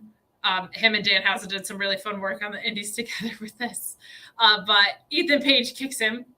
And challenges Danhausen for Rampage, which is such a blast. Like, this was the perfect way to capitalize. Was Danhausen not knowing it. Yes, it's so great. I'll get the jester of AEW. Yes, Egon will get the jester. It's so good. And like a great way to capitalize on something that went mini viral, right? Like, you don't have to run out there and sign him, but like he gets an appearance, he gets a payday. Like, what a fun way to go about it. So that was great. And we also get Matt Hardy randomly challenging Darby Allin for Friday. So yeah, give me that match. But listen, I want to point out on the Ethan Page kicking Luigi Pizza guy. One, again, good for that Luigi guy. He's got to get some bookings off this. I actually would give him, and he, as Jason Major points out, he is the rating straw. If you look, numbers spiked around Luigi Pizza. So, my God, people I love didn't him. even put two and two together. Luigi Primo is the. I call him Luigi Pizza because it just I don't know his. I'll take it. I'll take it. Luigi Primo. He should get a dark match or an elevation match. He should be main eventing. Well, yeah, but I'm saying beforehand, get a dark elevation. Those were the highest ratings in almost a year. Yeah, it's because of Luigi Pizza. That's it. And when he goes in the ring and he moves around and he rolls around, he's Luigi Pizza rolls. Well played. Thank you. But my favorite thing is what this does for Ethan Page. He comes in, he's like establishing real quick kind of who he is at this moment, which is I'm sick of everybody joking around. I'm fucking serious.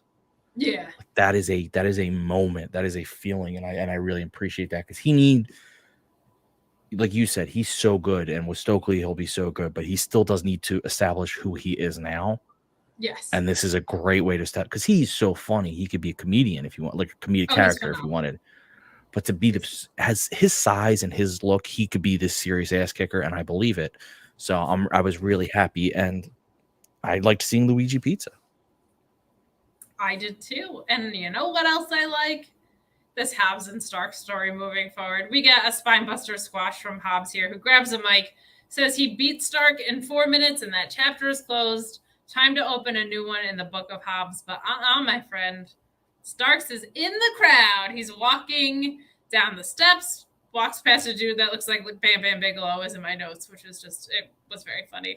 But he just rushes the ring and lays in some punches. Starks grabbing the mic and hitting him over the forehead, I thought was really great. And he gives this little evil stare. The story is not over. And then we also find out that Lucha Brothers get a title shot. But what did you think of this Hobbs squash and Starks emerging from the crowd? I thought this was a whole bunch of fun, and I'm glad the story is continuing because it shouldn't have ended there. So, agreed. We talked about this earlier. I want the story to continue. So there's a couple things. The squash was nice. Guy got a hometown pop and then got destroyed. If you notice, Hobbs busted his mouth open during the match. However, commentary never mentioned it and did a very smart job at the end of attributing the busted mouth to Starks. So I literally liked that they were like, let's use this and give this to Starks. Ricky walking down the stairs was The Rock. I mean, he was dressed like him. He had that swagger. 97 it was, Rock. 100%. Yeah, like it was fucking awesome. And he walked in, and this is the feud. This is my favorite feud right now. I don't think I have I'm invested. Ricky has to win the second match because you need a rubber match. Can't be a sweep. And I don't care who wins then. Let him trade off. But Ricky's a star. I mean, we've said this for months and months and months. Yep. You could put the heavyweight title on him right now, and I'd say, okay, that makes sense. Sure. You can there's so many things. Like I love this face turn for him. I thought he was a fantastic heel. I did not know he had this side of him, just because most of the work I've seen of him is as a heel. This has been so great. And I'm kind of glad they turned him face, because I think a lot of people were very naturally rooting for him anyway. Like he's such an easy guy to get behind. That very glad they're running this back. Was very glad to see Lucha Bros and what got set up with Swerve and Our Glory. You knew this match was going to be awesome when they announced it. I mean, my goodness. This was fantastic. And there was one spot in particular that sold me a ticket. There was a Mexican destroyer to Keith Lee when they were laying in their finisher that really, really sold me a ticket. I was like, holy shit. That, like, I knew in my head they weren't going to switch the titles like this. But that was a really, really cool spot. Both teams with some really, really fun tandem offense in this. We see Penta hit the ropes and lay in some kicks and send Swerve into the corner. Penta hopping over and laying in a backstabber. Like, this was such a blast. And it was also fun because Keith Lee was like the only big boy in it. So what he does to the pacing of a match like this is an absolute blast. I thought this was great. Lee eventually puts Penta away with the fireman's carry. What did you think of this match? So this match was awesome. It is nice to see Keith Lee in there. He's being the only big boy, but because he's so athletic, he slows the pace down, but in the right ways and right times. Mm-hmm. Like, he's not slowing it down because, like, oh god, we got this big guy who can't move or can't do anything. It's like, no. He's able to do, like, let you pull off the moves you want to pull off, but then he brings in a new element, and it flows so well. He allows the match to work. And as Jason Major's pointing out, the human lawn dart was awesome. I've never seen a pin broken up that way. Yes. That was really cool. Keith Lee wrestling small wrestlers will never get old because he's able to do things for them that a lot of guys can't. He can toss them around like the big guys should, but then he can also move around with them. He can chain wrestle. Like, it's nuts. Yeah. Like, he's an unbelievable feat, and there's not really anybody like him kind of in wrestling, and there's definitely nobody like him in AEW. Like, no, that was absolutely, like, what a blast of a match to just throw on our TV on a Wednesday. Like, it's Swerve and Lee have no business being this good for how short of a time that they've been working together. Like, that's just absurd. They're not tag wrestlers.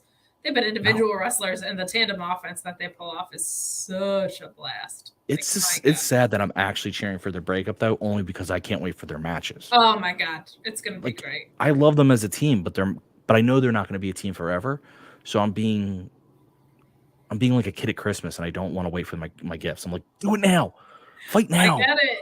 I get it. And the other thing is that's so refreshing there is that tag division is so stacked that it's not like they're a great tag team and there's not anybody that can come take their place. Like, my goodness, right? Like, anybody could come take their place. That tag division. I mean, FTR is not tag team champs of AEW. Like, think about that. Yeah, that's insane. Neither are the Young Bucks. Neither are the Lucha Brothers who they fought tonight. Neither is the Acclaimed, who's super over and people were calling it audible for. Like, it's nuts. Like, I love that. I love tag team wrestling. So how could do you notice that both Swerve and Keith Lee both their entrances start with a question?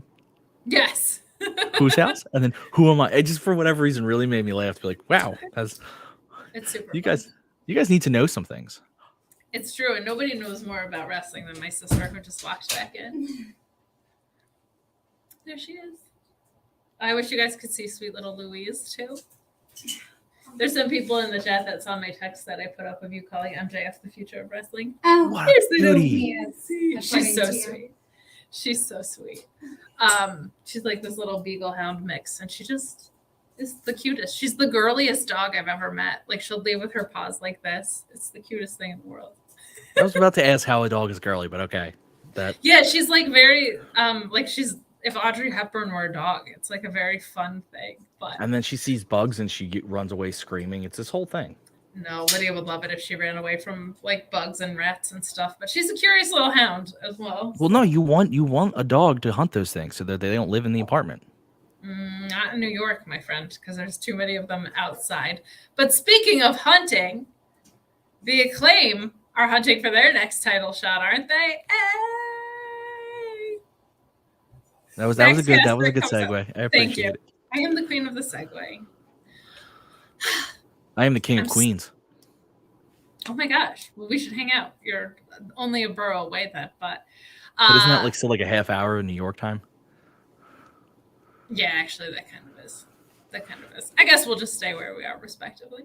But Max Caster comes out with his yo, listen, and calling out Swerve and telling him if he ever interrupts his rap again, he's gonna beat Swerve's ass, which I thought was super fun. The most serious he's ever gotten is because his rap was interrupted.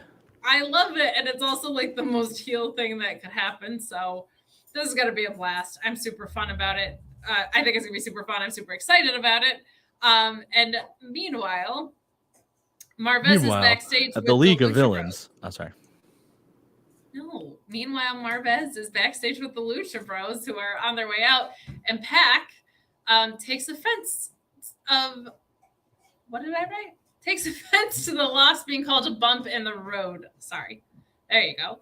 Pac says they are the Trios champions, and he is the first ever All-Atlantic champion, so put some respect on his name and mind your business, which I think is great. A punch from the side comes out of nowhere, and it's, of course, an orange punch from Orange Cassidy, calling Pac a double champion and saying not for long, and dropping the mic and leaving. This is just going to be fun. Like, I can't wait to see best friends in this trio again. Like, let's rock and roll. The tag team division was so stacked. If you have that stacked of a tag team division, your trios division is going to be stacked. And yeah, then we got a quick thing with Serena Deeb, who is here for some action. Don't walk over my favorite moment of the night. Okay. This was your favorite moment of the night. I should have known. Orange Cassidy. I'm an Orange Cassidy guy. This was the most serious I think I've ever heard him. I mean, he was pretty serious in that debate as well when he was lecturing us on climate change. But like when he's like, double champ, not for long. Like he's never like that. Yeah. I think it's a big deal that he was. So don't just slide past my man. Okay, I'm just trying to hurt my feelings. I wouldn't slide past Punk or Kingston or MJF or Bowens or my man. Sorry, I'm going over your list. It's long. It's good. I'm just trying to move things along, trying to keep it on the tracks, my friend. Which we will as we head into this women's match, which, oh my God, why can't Tony Khan book women? What do you do with your new women's champion? Put her in a meaningless tag program, right? It's her and Athena taking on Britt Baker and Serena Deeb. Toni Storm and Deeb to start, I thought was an awesome choice, though, because those are two of the best women's wrestlers in the world, right? Got a test of strength in the beginning. The match itself was good. Some really fun, hard-hitting action in here. Athena has looked so good, just in general, since she's come to AEW. Her having the room to do what she wants to do has been great. She, flipped into a punch and... she locks the head and lifts up in this insane thing. The torture rack spinning into the knees was insane. That move was my favorite move all night, no matter what match. I had never seen that before. It's nuts. But eventually we end with this felt like WWE 6 months ago finish. Britt sends Athena to the outside, follows and then tosses her into the steps. Deeb grabs Toni by the head, locks the head, double underhook. Toni escapes, tries for the German. Reba on the apron, and Britt has a chair, right? So Deeb sends Toni into the chair face first, roll up from Deeb, and the ref counts out. I am so unbelievably into the idea of Toni Storm versus Serena Deeb. I think this is such a dumb way to set it up. Britt Baker doesn't need a win. Serena Deeb doesn't need a win. You pin your champion in that tag match, and she's a brand new champion. What the hell are we doing with this women's division? This is so stupid. I liked Athena being pissed off. That was good stuff.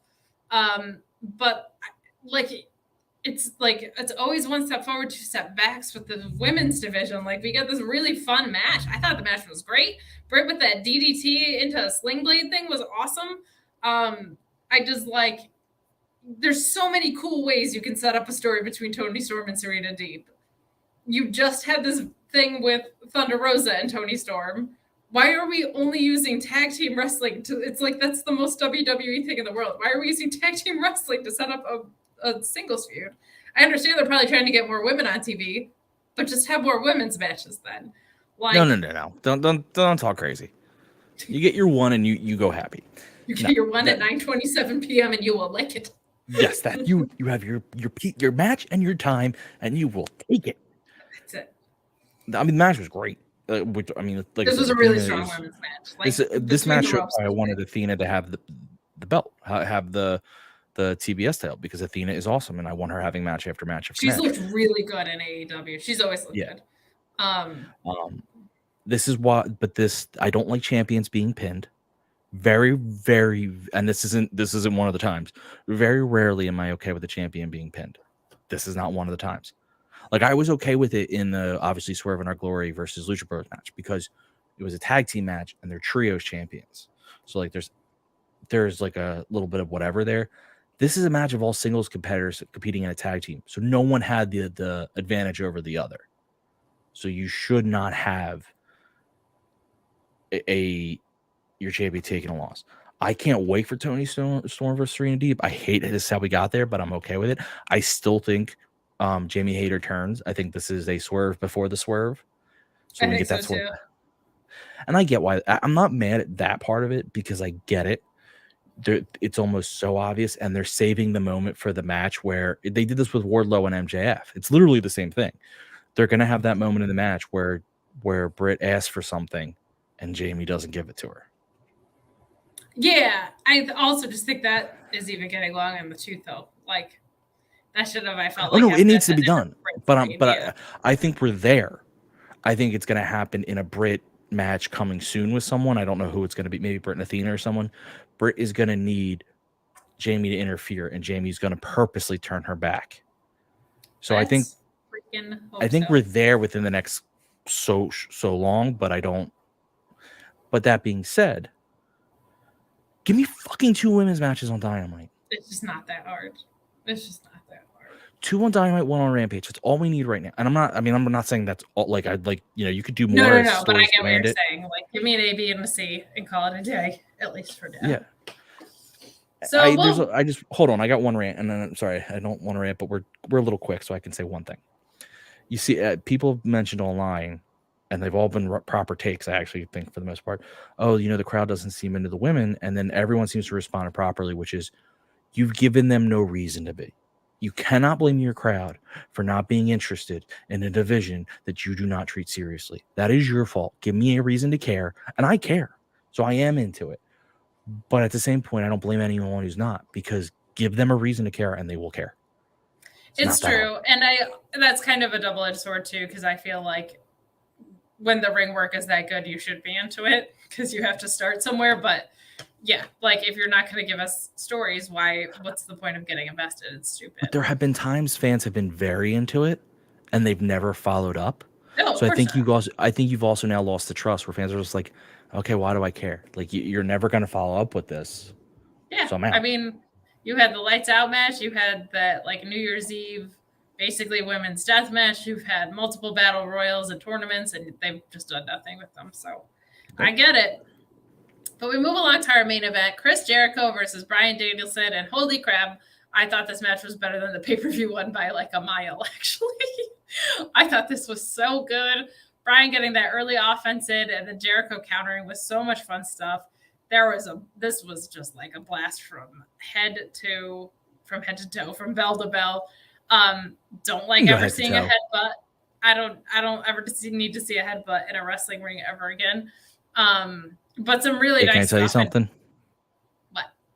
You're going to see a headbutt in a wrestling ring again.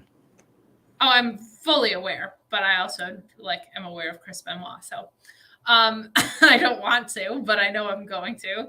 But just some really, really great wrestling in here. It's been nice to see Jericho get in like some real professional wrestling time in like his match with Mox and his last match with Danielson and this one. Beautiful German suplex by Jericho in here. Bryan to the apron, and this was great. The double crossbody was insane. Cattle mutilation that got kicked out of. Like, this was just a fantastic main event. So dragon screw from Jericho at the end, a figure 4 from Jericho. Jericho kicks the thigh, still in the hold, but Bryan, because he's a savvy little veteran, grabs by the boot, spins Jericho, and puts him in the crossface. He gets the label lock in. Jericho reaches for the ropes. He is near them, but Bryan pulls back and Jericho taps. Lots of things that I liked in this. Match was great from bell to bell. Loved that Danielson went over because he should have. Loved the story in this tournament of Danielson beating 3 former champions. Love, or if he wins, that'll be the story. And also love that Jericho tapped out. I like how definitive that is.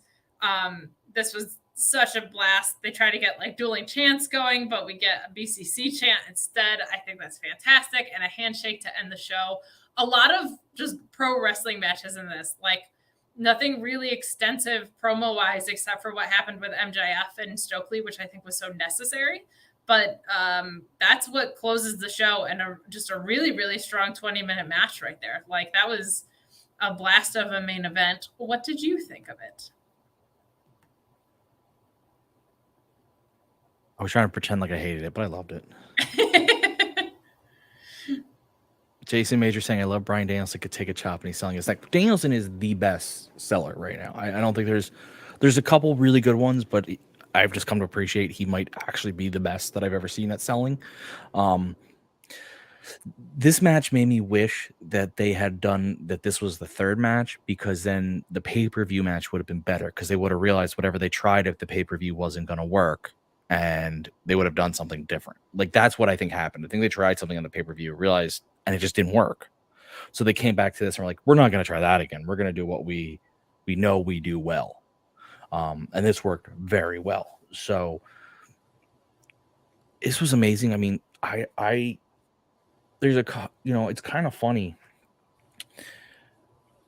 Chris Jericho he's never gone out of the top spots in AEW. Like he's never been champ, but he's always been around. But this recent run where he brought back the Lionheart and has just delivered some amazing matches in this run. Like I don't care when like these have been great matches, mixed with the stuff unfortunately you are hearing about him backstage, where he's been a leader, and like if there was, this is like a good like little resurgence for him right here. He was getting a little bit of hate for a while, and now people are like, we might not agree with some of his life or some of the stuff maybe his family's into, but in terms of wrestling, you can't doubt what the man does. No.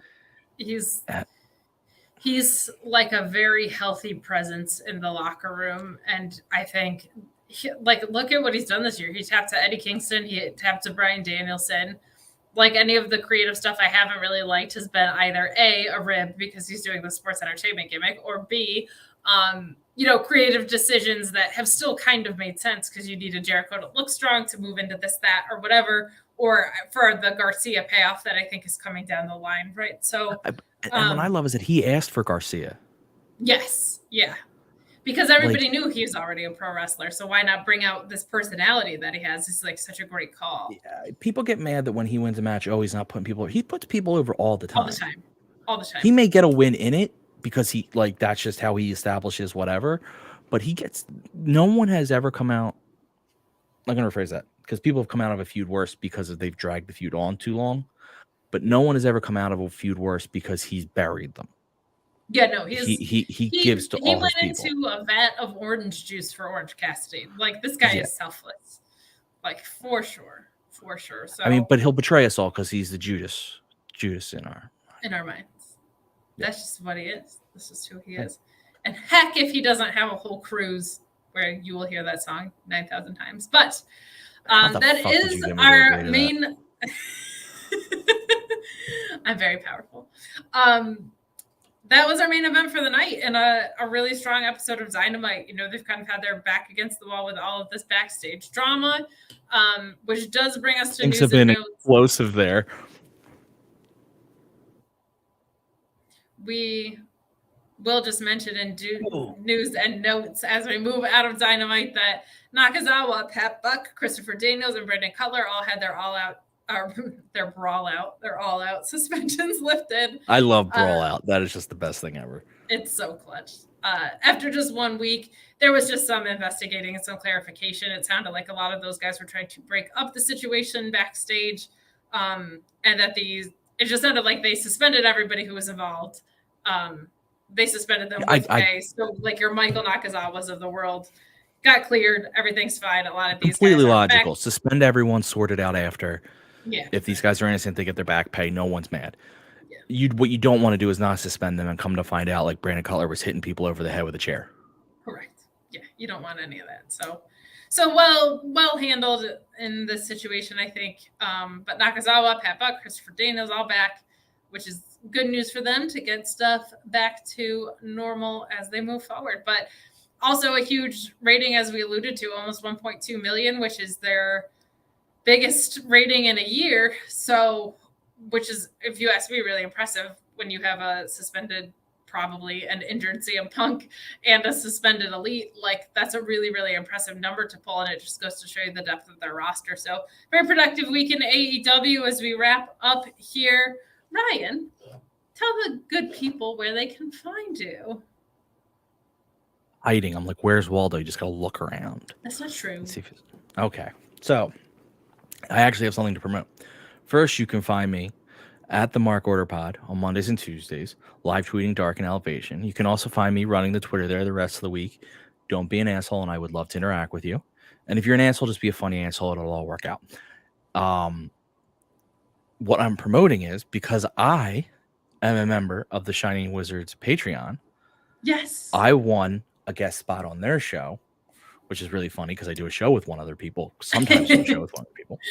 But I am sitting in for an interview with Clark Connors on Monday.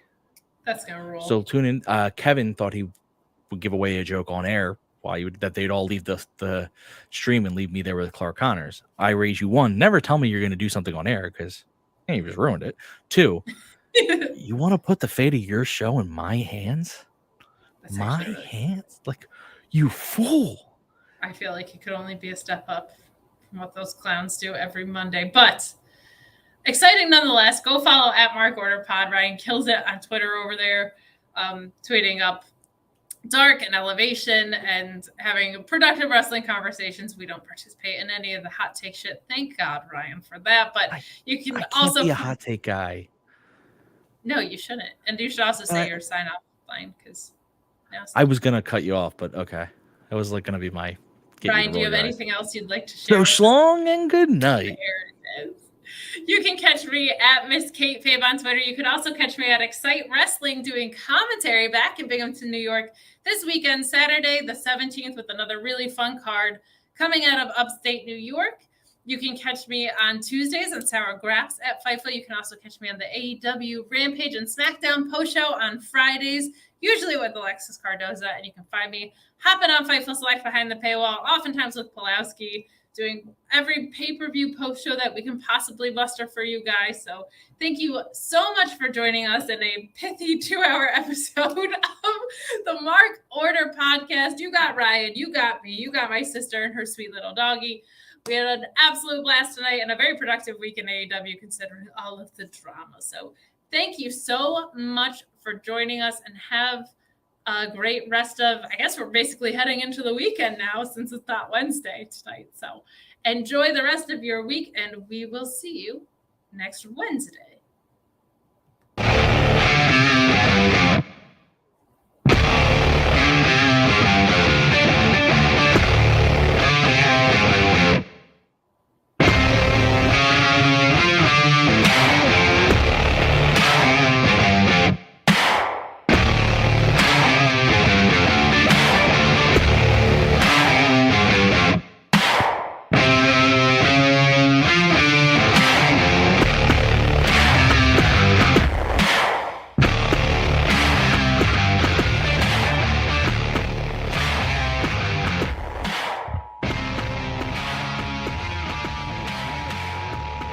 This concludes the Mark Order Podcast.